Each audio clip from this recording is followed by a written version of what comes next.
군 당국이 북한 무인기가 대통령실 인근 비행금지 구역을 일부 침범했다며 열흘 만에 기존의 입장을 번복했습니다. 국가정보원은 무인기가 대통령실을 촬영했을 가능성이 있다고 국회에 보고했습니다. 북한의 잇따른 도발에 맞서 정부는 대북 확성기 방송을 재개하는 방안을 검토하고 있습니다.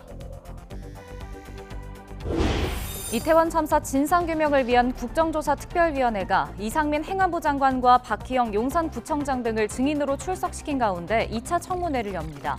여야는 오늘 오후 국회 본회의를 열고 특위활동 기한을 오는 17일로 늘리는 안건을 처리할 예정입니다. 세계보건기구 WHO는 지난해 12월 26일부터 일주일간 중국 내 코로나19 신규 입원자 수가 50% 가까이 증가했다고 밝혔습니다. 유럽연합 회원국들이 중국발 입국자에 대한 코로나19 검사를 의무화하고 있습니다.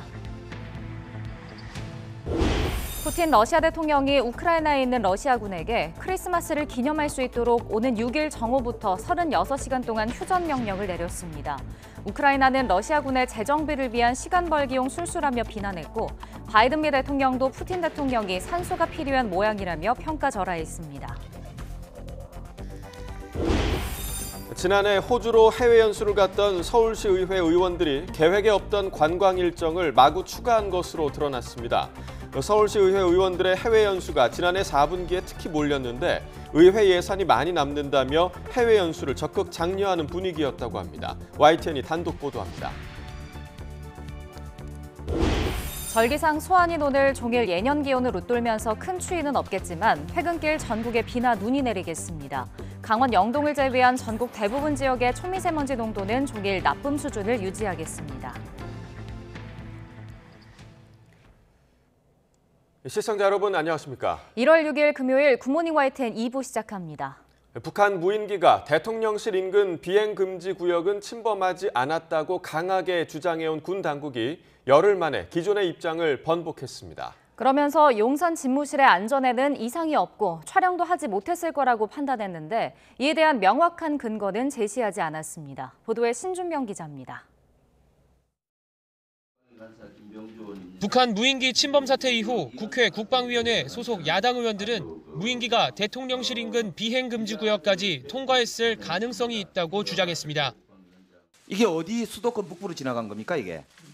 이게 보면은 제가 대강 해보니까 은평, 서대문, 종로, 중구, 동대문, 광진, 중랑 그리고 용산도 지나갔지 않느냐. 군 당국은 이에 대해 사실 무근이라며 강하게 부인했습니다. 북한 무인기가 비행금지 구역을 침범했다는 이야기는 전혀 사실이 아닙니다. 적 무인기는 비행금지 구역 P73을 통과하지 않았습니다. 그런데 군은 사태 발생 열흘 만에 북한 무인기가 P73 비행금지 구역에 진입했다며 기존 입장을 뒤집었습니다. P73 비행금지 구역은 용산 대통령실 인근 특정 지역을 중심으로 3.7km 반경에 설정돼 있는데 추가 조사 결과 북한 소형 무인기 한 대가 비행금지 구역의 북쪽 끝 일부를 지나갔다는 겁니다.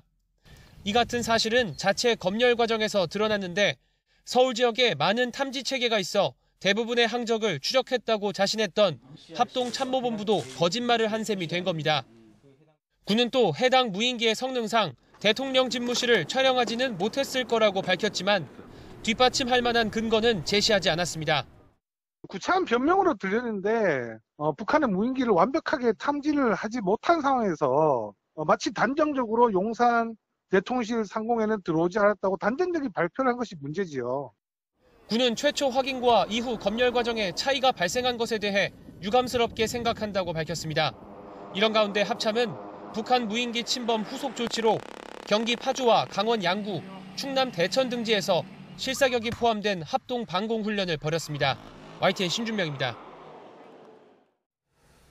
국가정보원이 지난달에 침투한 북한 무인기가 용산 대통령실을 촬영했을 가능성이 있다고 국회에 보고했습니다. 또 북한이 보유한 소형 무인기가 500여 대 정도 된다며 자폭 공격이 가능한 기종도 있는 것으로 파악됐다고 설명했습니다. 보도에 정현우 기자입니다.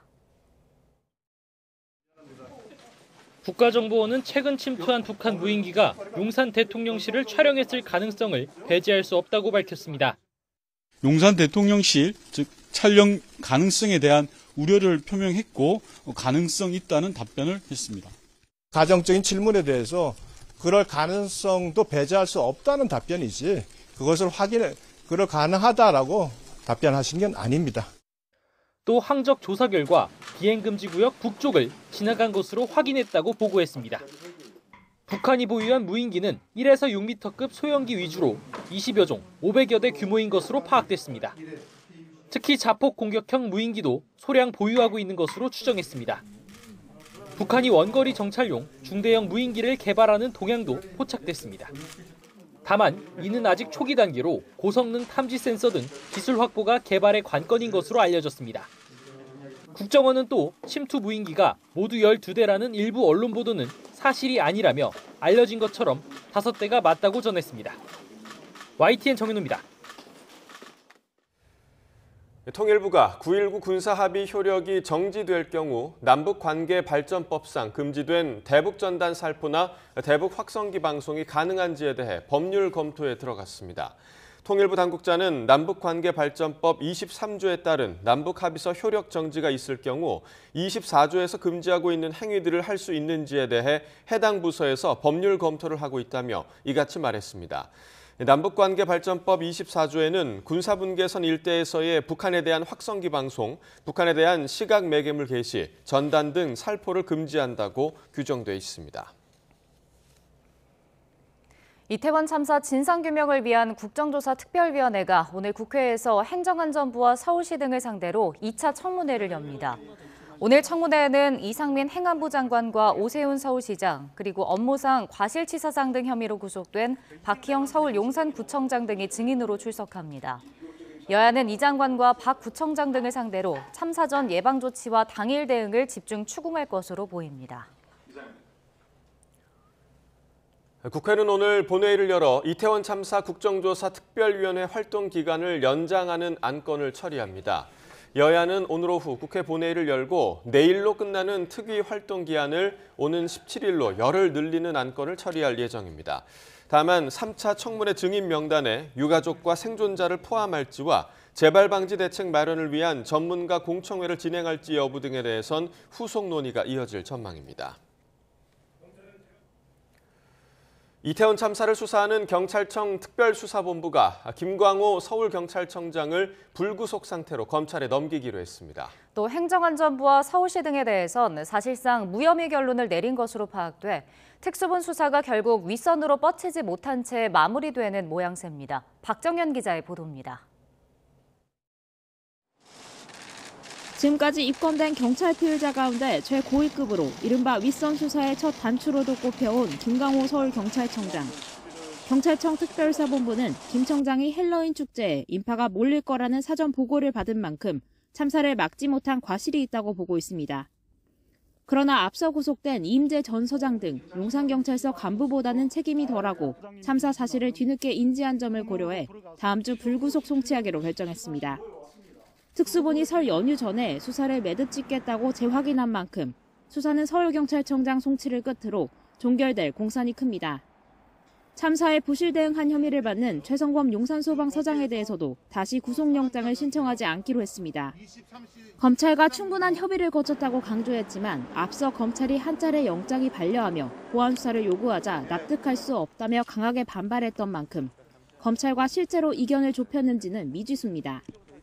윤익은 경찰청장과 이상민 행정안전부 장관 등에 대해선 무혐의 결론을 내린 거로 파악됐습니다. 먼저 윤 청장의 경우 자치 사무를 직접 관장할 법적 의무가 있다고 보기 어렵다고 판단하고 있습니다. 또 상위 기관으로 갈수록 구체적인 주의 의무와 참사를 예견하고 회피할 가능성이 떨어진다며 행안부와 서울시에게도 책임을 묻기 어렵다는 입장입니다. 결국 특수본 수사는 김광호 청장을 제외하고는 윗선으론 한 발짝도 못 나간 건데 성역 없는 수사를 수차례 공언해온 게 무색하게 전형적인 꼬리 자르기식으로 마무리된다는 비판도 피하기 어려워졌습니다. YTN 박정현입니다.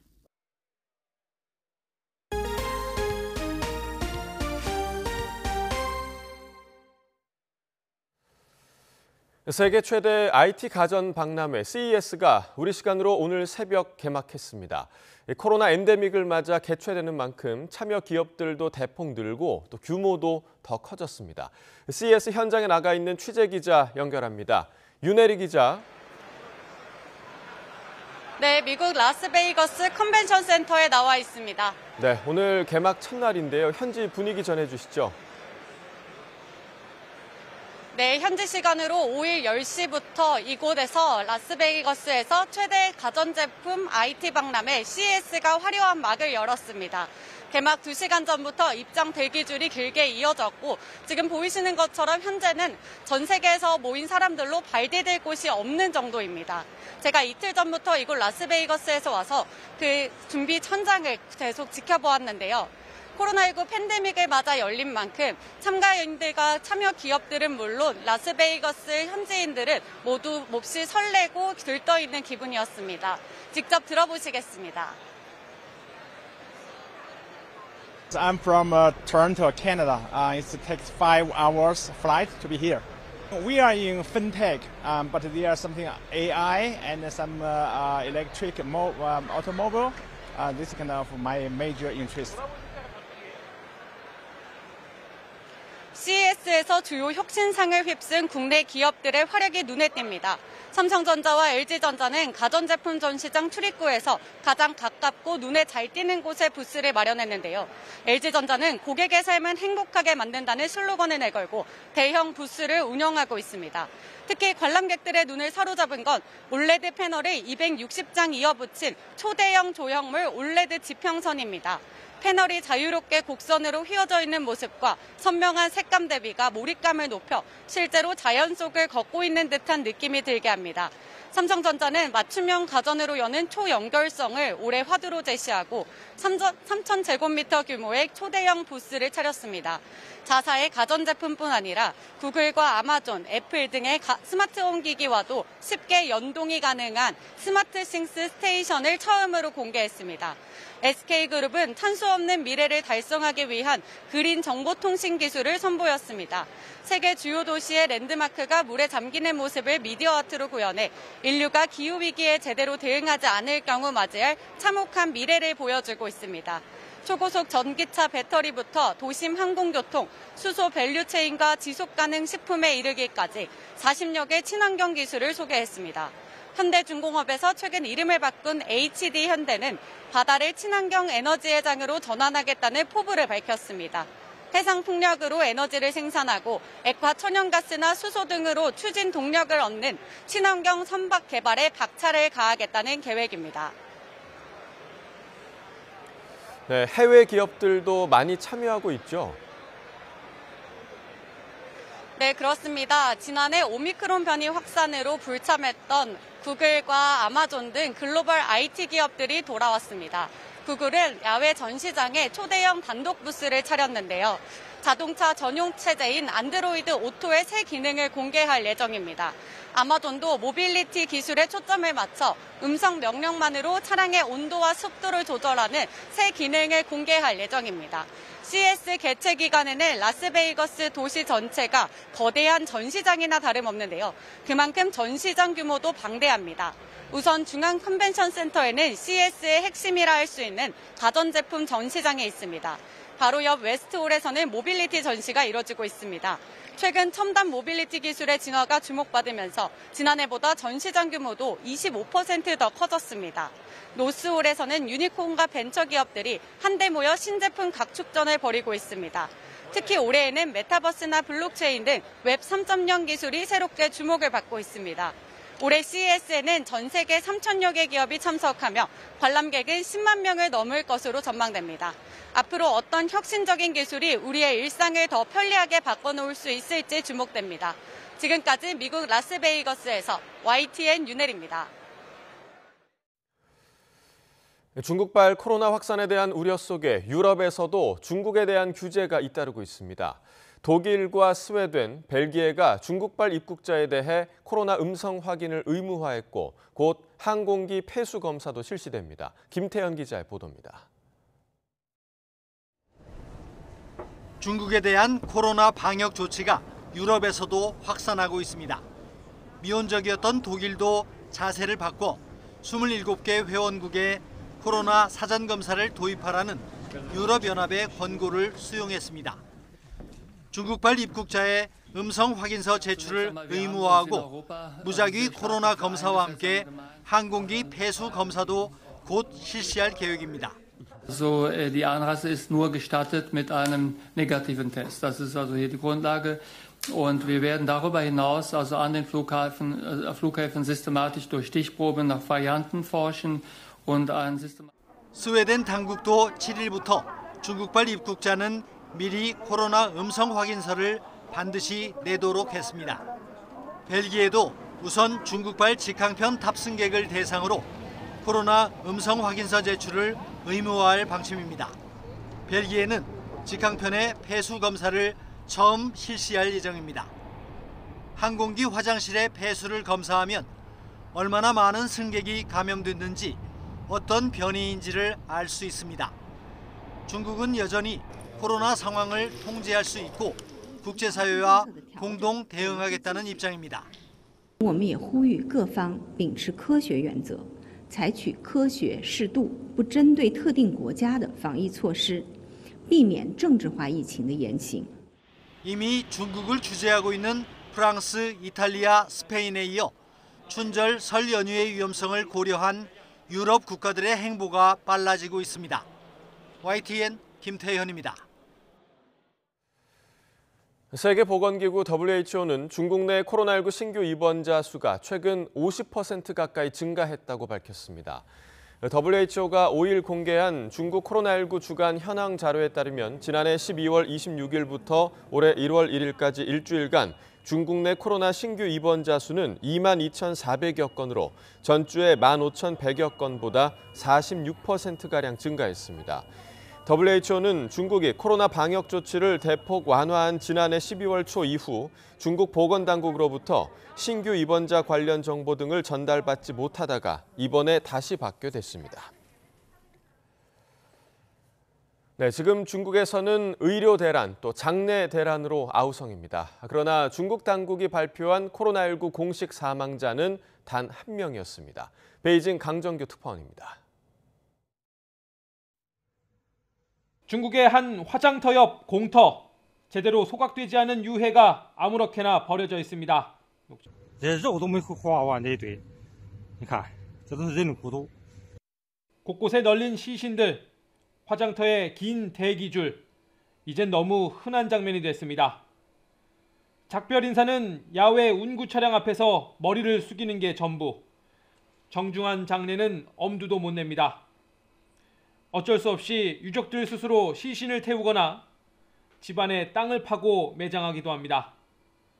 이젠 쓸모없어진 예전 집단 격리 병동을 임시 화장시설로 개조하는 작업도 한창입니다. 刚进入急诊大厅，病床已经摆到大厅门口了，还有不少人过来排队。 베이징, 상하이에 이어 의료 대란도 전국으로 확산하고 있습니다. 급해서 병원에 달려온 환자들인데 대기표를 받고 하루 이틀을 기다려야 합니다. 그러나 중국 당국이 공식 발표한 1일 신규 확진자는 9,308명, 사망자는 단 한 명뿐입니다. 以其他疾病、基础病导致的死亡呢，就不把它归类为这个新冠导致的死亡。 국제사회 우려에도 중국 정부는 투명하게 정보를 공유하고 있다는 주장만 되풀이하고 있습니다. 没有发现新变种或显著突变。 中方将继续密切监测病毒变异的情况，及时发布疫情信息。 그러나 현실과 동떨어진 발표에 해외는 물론 중국 내부에서도 불신이 팽배한 상황입니다. 베이징에서 YTN 강정규입니다. 인천공항으로 우리나라에 들어와 코로나19 확진 판정을 받자 격리를 거부하며 달아난 40대 중국인 남성이 경찰에 붙잡혔습니다. 이 남성은 택시를 타고 아내와 함께 서울 중구에 있는 호텔에 숨어 있었던 것으로 파악됐습니다. 김다현 기자의 보도입니다. 서울 중구에 있는 호텔 앞 도로에 경찰차 한 대가 서 있습니다. 조금 뒤 하얀 방호복을 입은 남성이 경찰에 이끌려 나옵니다. 코로나19에 확진되자 시설 격리를 거부하고 달아났던 40대 중국인 A씨입니다. 경찰은 오후 1시쯤 이 호텔 16층에 숨어있는 A씨를 붙잡았습니다. A씨는 지난 3일 인천국제공항으로 입국한 뒤 PCR 검사에서 코로나19 양성 판정을 받았습니다. 공항에서 방역버스를 타고 임시 생활시설인 인천 중구에 있는 호텔로 가서 7일간 격리될 예정이었는데 버스에서 내리자마자 도주했습니다. 이후 A씨는 호텔에서 300m쯤 떨어진 대형마트까지 이동한 뒤 택시를 이용해 서울로 향한 것으로 전해졌습니다. 그리고 이튿날 오전 11시쯤 다시 택시를 잡아 타고 서울 중구에 있는 호텔로 가서 아내와 함께 하루 동안 머물렀습니다. 와이프랑 둘이 같이요. 택시도 이쪽으로 오셨던 거를 알고 이쪽으로 오셔서 확인을 하신 거예요. 원래 입소하기로 돼 있던 인천의 호텔로 이송된 A씨는 남은 격리 기간이 끝날 때까지 그곳에서 지내게 됩니다. 경찰은 감염병 예방법 위반 혐의로 A씨를 입건했고 조만간 도주 경위 등을 자세히 조사할 방침입니다. YTN 김다현입니다.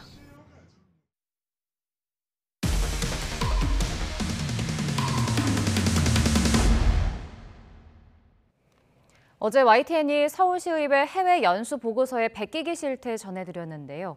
이번에는 해외 연수를 가면서 계획에 없던 관광 일정을 추가하고 이런 일정 때문에 주요 일정이 바뀐 사실이 취재 결과 드러났습니다.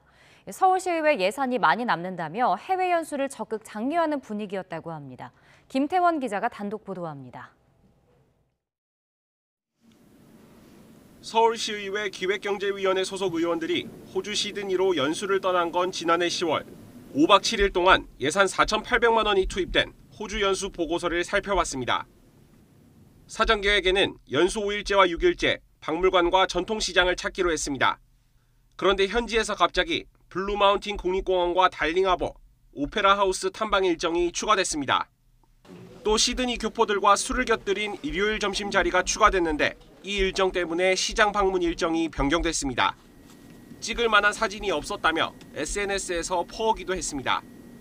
이번 호주 연수의 핵심 목표 가운데 하나가 바로 지역경제 활성화 방안 마련이었는데 식사 약속 때문에 주요 일정이 바뀐 겁니다. 연수에 참가한 서울시의회 관계자는 주말인 탓에 기관 방문이 어려웠고 점심 식사에서 술을 마신 건 호주 현지 식사 문화라고 해명했습니다. YTN이 앞서 보도한 두바이 연수를 포함해 서울시의회에서 4분기에만 계획한 해외 연수는 모두 4건, 그마저도 한 건은 반려됐습니다. 4분기에 시의원들의 해외 연수가 몰린 이유는 뭘까? 한 서울시의회 의원은 올해 예산이 남으니까 위원회마다 계획을 세워 국외 연수를 다녀오자고 독려하는 분위기였다고 밝혔습니다. 지난 2019년 끊이질 않는 외유성 연수 논란에 사전 심사 절차와 기준이 강화했지만 현지 사정을 이유로 계획을 자유롭게 바꿀 수 있습니다. 결국 사후 평가를 의무화해야 한다는 지적이 나오고 있습니다. 국민 세금을 용도에 맞게끔 잘 썼는지에 대한 그 사후 감독이 지금 안 돼 있고 후속 조치를 어떻게 할 건지에 대한 점검이 좀 필요하지 않나 이렇게 생각합니다. 사전이든 사후든 감독 강화에 앞서 투표로 뽑힌 시의원들이 예산의 소중함을 안다면 외유성 연수 문제는 자연스럽게 해결될 것으로 보입니다. YTN 김태원입니다. 한국노총 건물 미화원들이 노조를 결성했다가 간부로부터 탈퇴를 강요당했다는 의혹 YTN이 앞서 전해드렸는데요. 고용노동부가 이미 수사에 착수한 가운데 의혹을 뒷받침하는 여러 정황 증거와 증언도 잇따르고 있습니다. 이준엽 기자가 취재했습니다.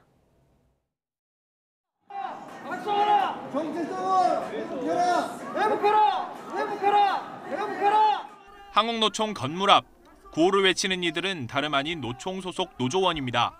YTN은 앞서 노총 건물에서 일하는 미화원들이 노총 고위 간부로부터 노조에서 탈퇴할 것을 강요받았다는 의혹을 보도했습니다. 이에 미화원들이 속했던 노조에서 항의 시위에 나선 겁니다. 7, 8개월에 걸쳐서 단계적으로 조직적으로 전원을 전부 노조를 탈퇴시켰습니다. 따라서 이건 노조 파괴이기 때문에 고소를 하게 된 겁니다. 노조와 미화원들이 고소에 나서면서 이미 고용노동부에서도 수사에 착수한 상태입니다. 의혹을 뒷받침하는 정황 증거와 증언도 속속 나오고 있습니다. 미화원들은 지난해 8월 한국노총 이모부 본부장을 다 같이 만나 탈퇴를 강요받고 며칠 뒤 탈퇴서를 작성해 제출해야 했다고 주장해왔습니다. 그분이 그냥 돈만 안 되면 탈퇴가 되는 게 아니다. 이름도 쓰고 사인도 딱 해서 그쪽으로 보내야 탈퇴가 확실히 되는 거다. 그렇게 말씀을 하셨어요. 실제 8월 11일과 8월 16일 두 차례에 걸쳐 경비원과 미화원들이 서명한 탈퇴서가 노조에 보내진 것이 확인됐습니다. 불러가지고 줘가지고 갖고 왔어요. 갖고 와서 이름만 썼는데 사인을 안 했다 그래서 사인을 또 받아다가 직접 그 본부장한테 갖다 줬어요. 이때 팩스를 미화원들이 아닌 이 부본부장이 직접 보냈다는 비노조원의 목격담도 나왔습니다. 갑자기 오시더니 새로 하나 보내달라고 하셔가지고 저 보내는 거 알려드리면서 보내드렸다고 그걸 기억해야죠. 서명돼 있는 것만 봤거든요. 제가. 이런 증언과 정황 증거에도 이 부본부장은 노조 탈퇴 강요는 없었다는 주장을 고수하고 있습니다. 계약서대로 철저히 하자는 말만 해왔을 뿐 노조를 탈퇴하라는 취지로 직원들에게 말한 일이 단 한 번도 없다는 겁니다. 탈퇴서에 대해서는 직접 팩스를 보낸 일도 없고 서류 자체를 처음 본다고 주장했습니다. YTN 보도 이후 미화원들은 다시 용기를 내 노조에 가입하려고 준비하고 있습니다. 그러나 정년을 앞둔 이 부본부장이 같은 자리에 다시 1년 재계약한 것으로 확인돼 미화원들은 당황스럽다는 반응입니다. 그렇잖아요. 우리를 그렇게 했고 그게 너무 억울하잖아. 우리도. 왜 우리를 제일 약자를 그렇게 저기 하느냐고. YTN 이준엽입니다. 푸틴 러시아 대통령이 우크라이나에 있는 러시아군에게 돌연 36시간 휴전 명령을 내렸습니다. 군인들이 러시아 정교회 크리스마스를 기념할 수 있도록 하겠다는 건데요. 하지만 바이든 미국 대통령은 푸틴 대통령이 숨 쉴 틈이 필요한 것 같다며 평가절하했습니다. 보도에 이상순 기자입니다. 푸틴 러시아 대통령이 우크라이나 내 러시아군에 일시 휴전을 명령했다고 로이터 통신 등이 보도했습니다. 현지 시간으로 6일 정오부터 7일까지 36시간 동안입니다. 러시아 정교회의 수장 키릴 총대주교가 이 시기에 휴전하고 크리스마스를 기념해달라고 촉구한 것을 받아들인 것으로 보입니다. 정교회는 개신교 가톨릭의 성탄절보다 13일 늦은 1월 7일을 성탄절로 기념하고 있습니다. 하지만 우크라이나는 휴전 명령을 러시아군의 재정비 시간 벌기용 술수로 보고 있습니다. 포돌리아크 우크라이나 대통령 보좌관은 트위터를 통해 러시아가 일시 휴전이라도 하려면 점령지부터 떠나라고 비난했습니다. 바이든 미국 대통령도 푸틴 대통령이 산소가 필요한 모양이라며 휴전 명령을 평가절하했습니다. So I found it interesting.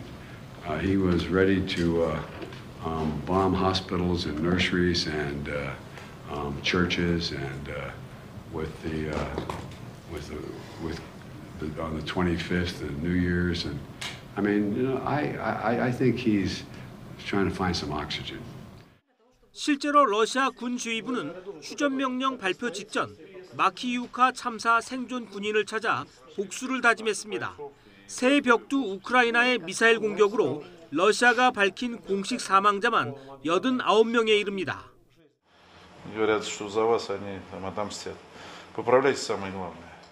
물론 러시아가 일시적이라도 휴전 명령을 내린 건 우크라이나 침공 이후 처음입니다. 하지만 1100km에 이르는 전선에서 실제 총성이 멈출지도 불투명하고 이를 계기로 당장 전쟁의 전환점을 기대하는 것은 더욱 어려워 보입니다. YTN 이상순입니다. 북한 김정은 국무위원장이 갑자기 사망할 경우 지금 시점에선 동생인 김여정 노동당 부부장이 후계자가 될 가능성이 높다는 분석이 미국에서 나왔습니다. 수미테리 윌슨 센터 아시아국장은 미국 싱크테크인 전략국제문제연구소가 개최한 온라인 대담에서 김정은에게 무슨 일이 일어난다고 해도 혼란과 체제 붕괴가 있을 것으로 보이지 않는다며 그럴 경우 김여정으로 권력이 이양될 것으로 전망했습니다. 테리 국장은 김여정은 적어도 2014년부터 실권을 행사한 동생이자 2인자라면서 논리적으로 볼 때 현재 김여정은 김정은에게 무슨 일이 발생할 경우 후계자가 될 가능성이 크다고 말했습니다.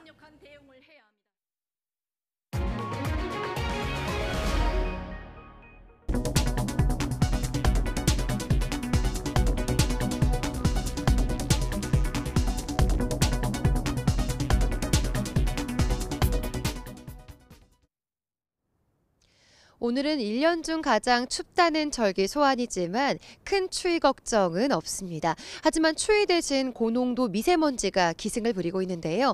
대기 정체에 중국발 스모그까지 유입되면서 현재 전국 대부분 지역의 초미세먼지 농도가 나쁨에서 매우 나쁨 수준까지 치솟았습니다. 또한 충북과 남부 곳곳으로는 초미세먼지 주의보도 발령 중인데요. 오늘 전국의 대기질 탁하겠고요. 내일은 황사까지 유입되면서 초미세먼지 농도뿐만 아니라 미세먼지 농도도 짙어질 것으로 보입니다. 따라서 올해 들어 처음으로 부산과 울산에는 고농도 미세먼지 비상 저감 조치가, 수도권 지역에는 예비 저감 조치가 내려졌습니다. 이들 지역은 오늘 밤 9시까지 공공사업장과 공사장의 운영이 단축되고요. 부산과 울산에서는 5등급 차량의 운행도 제한되겠습니다. 뿌연 하늘 아래 늦은 오후부터는 전국에 눈비 소식도 있습니다. 내일 오전까지 강원 많은 곳에 최고 10cm 이상, 경기 동부와 충북 북부, 경북 북부에도 최고 8cm의 많은 눈이 오겠고요. 서울 등 그 밖의 지역에는 1에서 5cm의 눈이 쌓이겠습니다. 반면 동해안 지역은 적은 양의 눈비가 내리며 가뭄을 해결하기에는 부족할 것으로 보입니다. 현재 기온 살펴보면 서울은 영하 3.6도, 대구 영하 2.9도로 어제보다 1에서 2도가량 높고요. 낮 기온도 서울 6도, 광주와 부산 10도까지 오르면서 어제보다 1에서 4도가량 높아 큰 추위는 없겠습니다. 오늘 퇴근길에는 눈비로 인해서 교통 불편이 우려되고 있습니다. 도로 곳곳이 무척 미끄러울 것으로 보이니까요. 교통 안전에 각별히 신경 써주시기 바랍니다. 지금까지 YTN 홍나실입니다.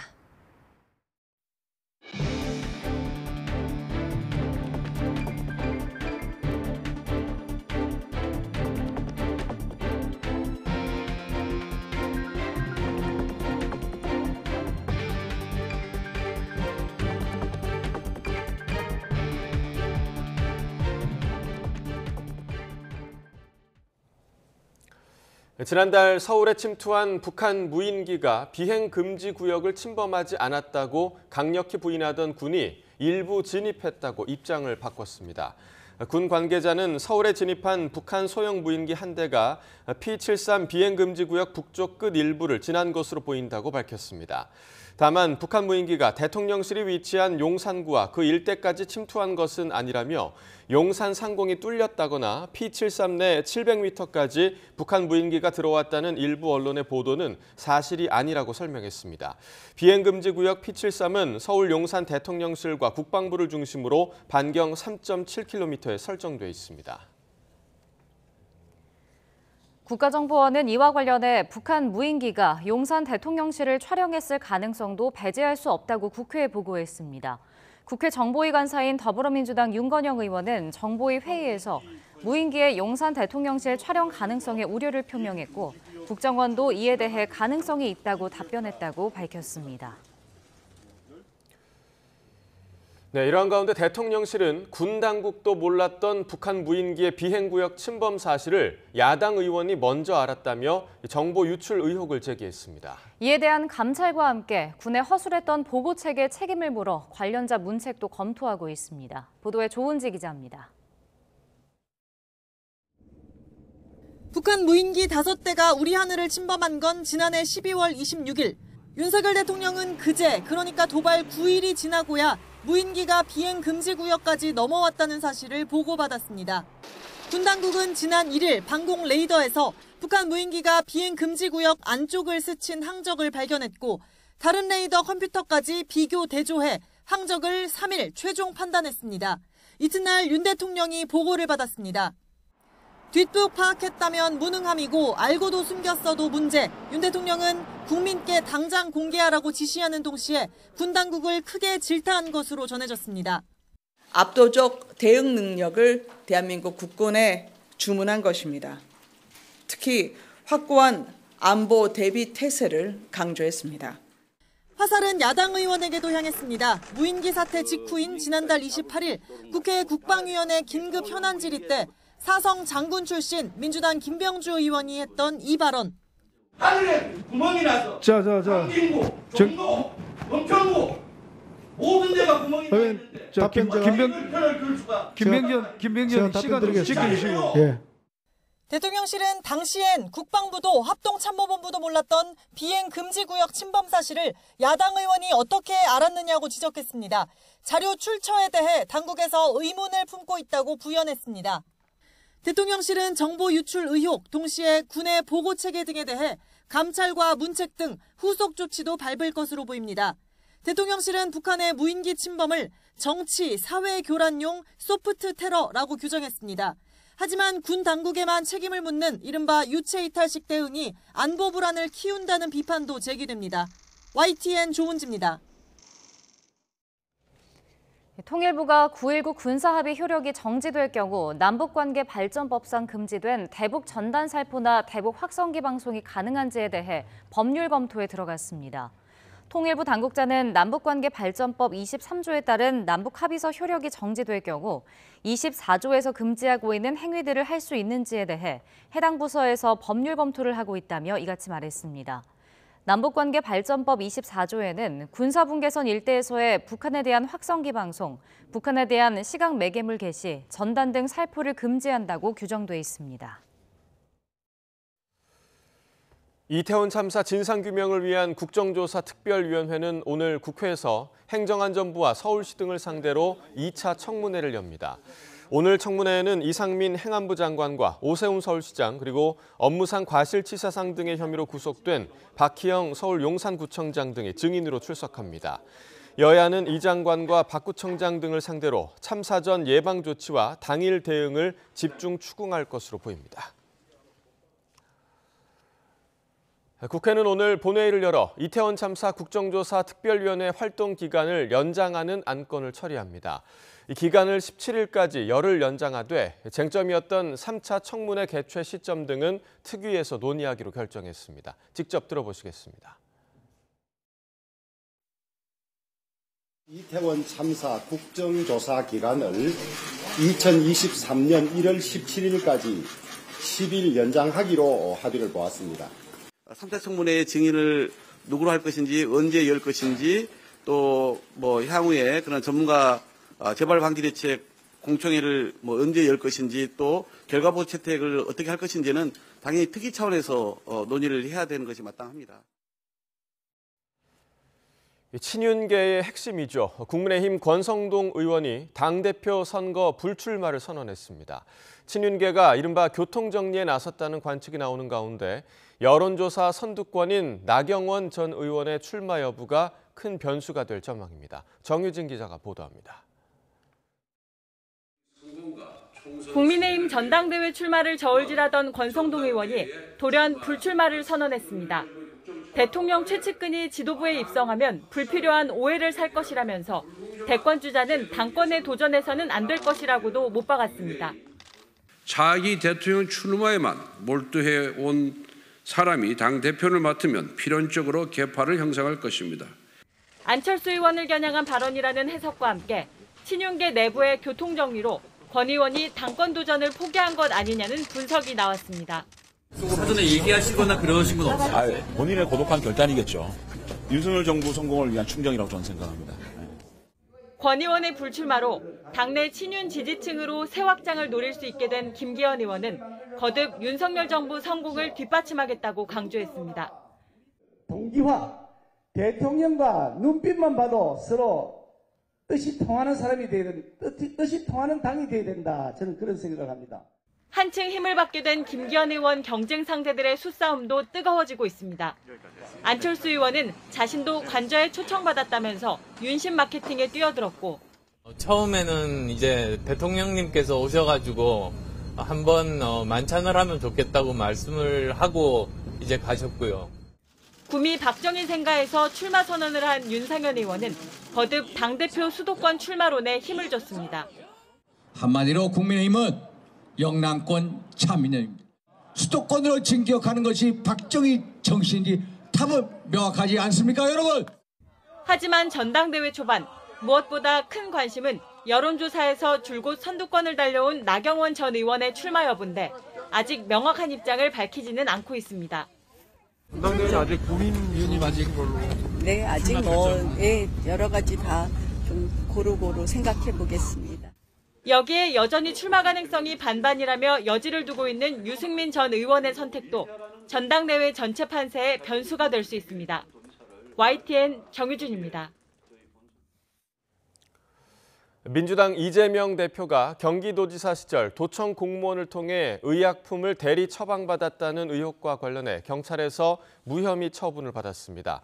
경기 남부경찰청은 지난달 이 대표의 의료법 위반 교사 혐의가 인정되지 않는다고 결론을 내리고 불송치 결정했습니다. 경찰은 비서실 직원 A씨가 이 대표의 배우자 김혜경 씨의 측근 배모 씨의 지시를 받고 경기도청 의무실 의사에게 이 대표 약을 대신 받아오는 과정에서 이 대표의 직접적인 지시가 있었다는 증거는 발견되지 않았다고 밝혔습니다. A씨는 김혜경 씨의 경기도 법인카드 유용 의혹을 신고했던 공익 제보자로 경찰은 김혜경 씨의 대리 처방 의혹에 대해서도 같은 이유로 혐의가 없다고 판단했습니다. 코로나19가 재확산하는 가운데 신규 확진자 수가 6만 명대 중반을 기록했습니다. 위중증 환자 수는 닷새 만에 500명대로 떨어졌고 해외에서 유입된 확진자의 70%는 중국발 입국자가 차지했습니다. 어제 0시 기준 코로나19 신규 확진자는 6만 4,106명으로 전주 대비 7,000명 넘게 줄었고 위중증 환자는 571명으로 닷새 만에 600명 아래로 떨어졌습니다. 숨진 사람은 66명입니다.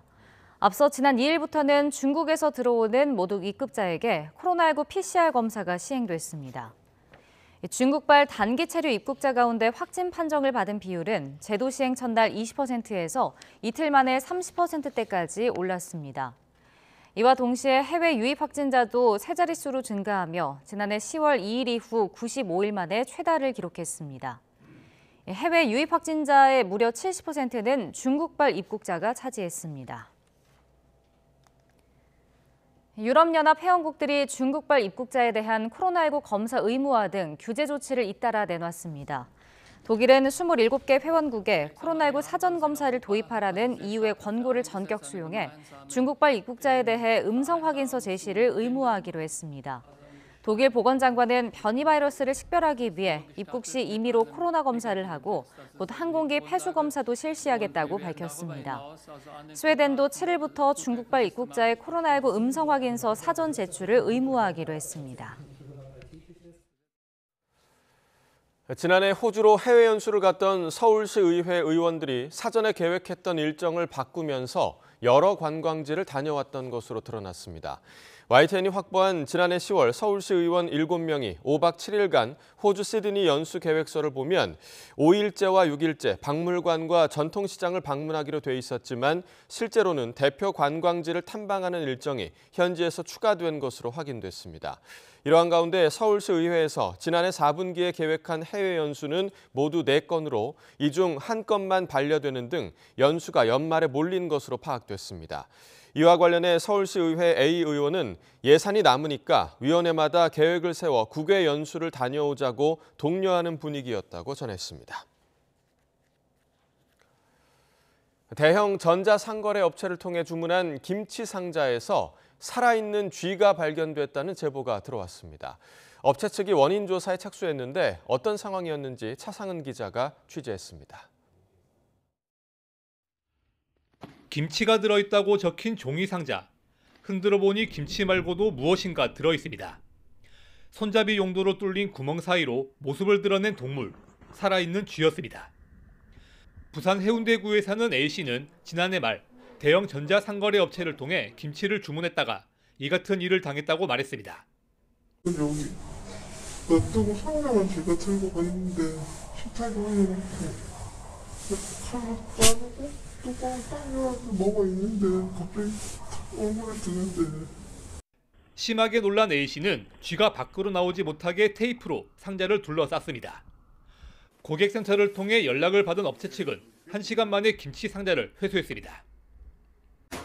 저희가 이제 어떻게 된 인물인지 모르겠는데 일단은 고객센터에서 연락을 못 드리고 있는데. 해당 업체는 납품업체로부터 김치를 먼저 사들인 다음 주문이 들어오면 배송하고 있습니다. 업체 측은 김치 상자에 쥐가 들어간 원인을 자체 조사 중이라면서도 제조와 배송 과정에서 들어갈 가능성은 희박하다고 말합니다. 여러 사람의 손을 거치고 물류창고의 방역 체계도 갖췄기 때문에 살아있는 쥐가 상자에 들어갔다면 몰랐을 리 없다는 겁니다. 또 배송한 아파트가 30년이 넘은 오래된 건물이라서 배송 이후에 상자 틈으로 쥐가 들어갔을 가능성도 배제할 수 없다고 했습니다. 쥐가 들어있던 김치 상자는 이른바 찍찍이라고 부르는 벨크로 방식의 보냉 상자에 담겨 아파트 14층 대문 앞에 놓여 있었습니다.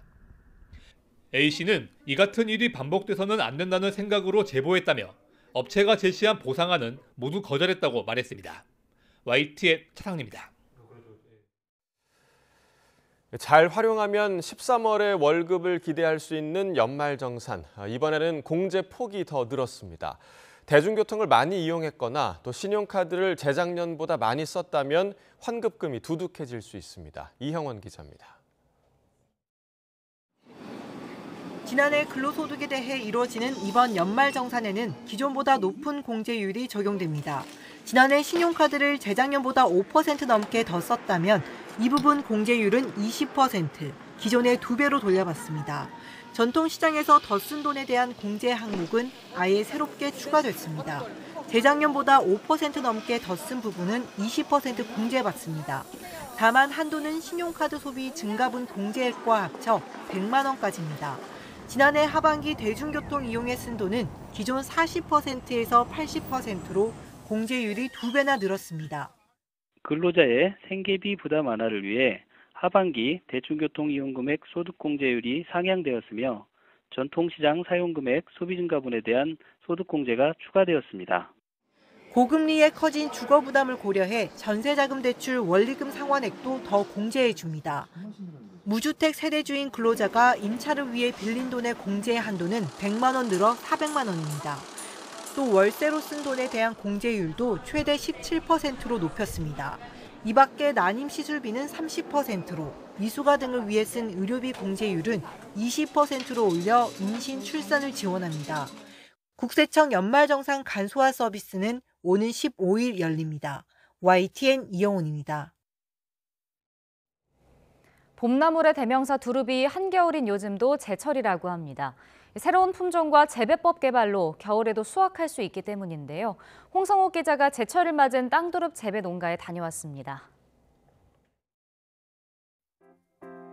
비닐하우스 안으로 들어가니 벌써 봄입니다. 흙 위로 빼꼼히 모습을 드러낸 새싹. 바로 봄나물의 대명사 두릅입니다. 가지에서 자라는 참두릅과 달리 땅속 뿌리에서 올라오는 새순을 수확해 땅두릅이라고 부릅니다. 흙을 걷어내고 밑동을 잘라내면 수확 끝. 이달 초부터 새순이 올라오며 농부 손길도 부쩍 바빠졌습니다. 제가 직접 수확해본 땅두릅입니다. 원래는 봄에만 맛볼 수 있는데 새로운 품종과 재배 기술이 개발되면서 이제는 이렇게 한겨울에도 수확이 가능해졌습니다. 강원도 농업기술원이 품종과 재배법을 직접 개발해 지역 농가에 보급하고 있습니다. 코코넛 껍질을 가공해 만든 배양토를 깔고 그 속에 열선을 깔아 온도를 맞춥니다. 적정 온도를 유지한 뒤 싹을 틔워 겨울에도 수확할 수 있게 한 건데 전기요금이 들긴 하지만 기름값보다 저렴합니다. 무엇보다 봄에 나오는 두릅보다 석 달 가까이 먼저 출하가 가능해 킬로그램당 도매 가격이 2만 원 안팎으로 높습니다. 농약을 칠 필요도 없는 친환경 작물이라는 장점도 있습니다. 강원도민이 아직 모르시는 분들이 너무 많으세요. 많이 접하셔가지고 농한기 작물로는 정말 최고라고 생각합니다. 희소 가치도 있고. 겨울철 농한기에 소득을 올릴 적절한 작물을 찾지 못해 걱정이던 농민들. 한겨울 제철 맞은 땅두릅이 효자 노릇을 톡톡히 하고 있습니다. YTN 홍성욱입니다. 이해할 수 없는 감독 경질로 논란에 휩싸인 흥국생명이 어수선한 분위기 속에 GS칼텍스를 꺾었습니다. 화난 팬들은 직접 응원 도구를 만들어 행복 배구를 외쳤고 김연경은 팬들을 향해 힘내겠다고 다짐했습니다. 보도에 이지은 기자입니다. 권순찬 감독 경질 이후 처음 열린 흥국생명 경기. 옐레나와 모마의 화력 대결 속에 접전이 펼쳐졌습니다.